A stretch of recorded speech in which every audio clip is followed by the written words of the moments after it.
It's a job for a superhero, though. Alright, so I get to introduce our second reader of the night, Emily Hopkins. Emily Ann Hopkins received her BA from Albion College and is currently a third-year poet in Pitt's MFA program. Her work has appeared in / is forthcoming in 12th House Journal, Pretty Out Poetry, and Cleaver Magazine. She is delighted to read at tonight's Spookeasy, as spooky shit and witchy stuff are totally her jam. In case you had any doubts, her first crush was on Nancy from The Craft, and half of her wardrobe has been described as witchy daywear. She is currently learning how to read tarot and would be happy to read for anyone who doesn't mind obviously fabricated interpretations. I mean, if y'all want to do that, that's okay, but I don't mess with that juju. So. Ladies and gentlemen, Emily Hopkins.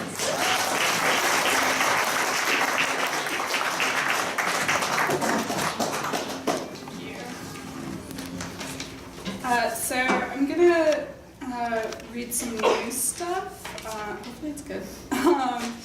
And the first thing that I'm gonna read is from a series that I'm working on that is in response to Titian's portrait of Danae when the golden shower from Zeus is happening. For those of you who know those portraits, and it also has to do with tarot.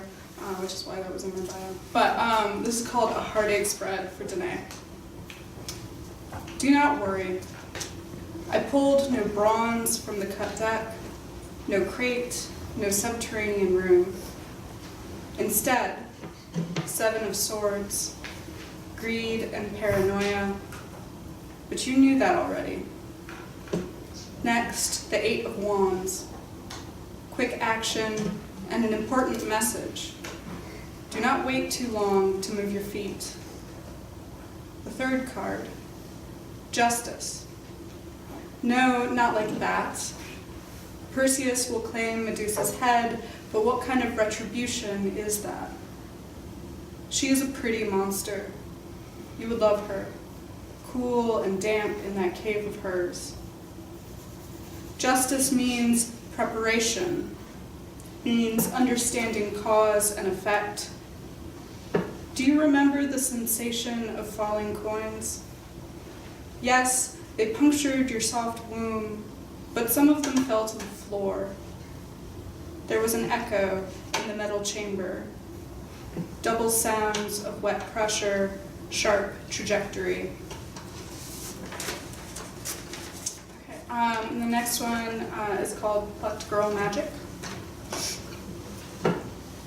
To complete the circle, I pull my teeth from my jaw and place them on a bed sheet spread in the middle of my street. The sheet makes a white gap in the bricks, the road surface warped by massive oak roots. No flatness here to lie on, so the spreading will have to do for a platform. My teeth, an imperfect circle. The ridged molars and incisors make waves of the outline I wished sharp. A spell, or at least what Michelle and I hope, that we may pluck things from our bodies and offer them to the night street. Come back in the morning to collect. This only works if we walk backwards back into the house after arranging. Crumbling steps, arching ferns, trash cans, good obstacles. The harder the spell, the more powerful the magic. In the morning, I will collect. The good night traffic produces offerings.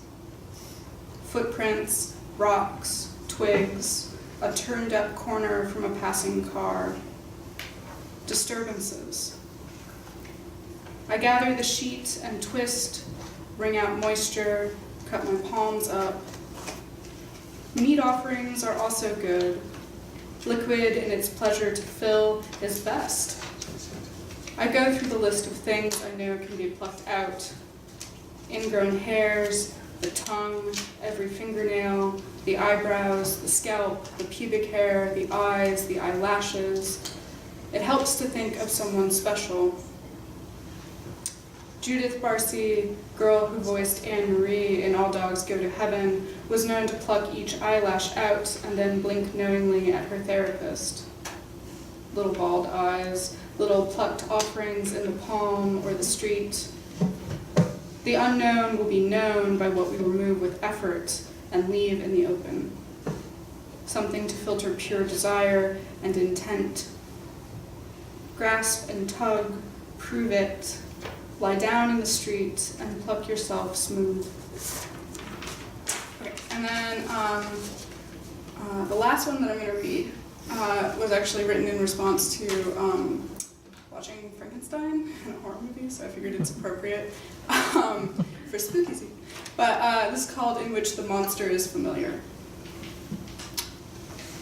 The theorist says the girl is supposed to look at and identify with the monster. The page says a body is this, a body is that. The threat, internal, to the self. This must mean that the girl is external to everything. Mirrors reflect an independent movement. Impossible pleasure, to watch her own closed eyes. A mask of lack, the nose missing and sharp contours. What double skin is this? The monster hands her a daisy, and she takes it into her mouth. The monster likes to see her well-fed. This moaning girl beast tells herself, your stitchy face is very lovely. The monster takes her into his arms and cradles her. He releases her to the water, a flightless thing.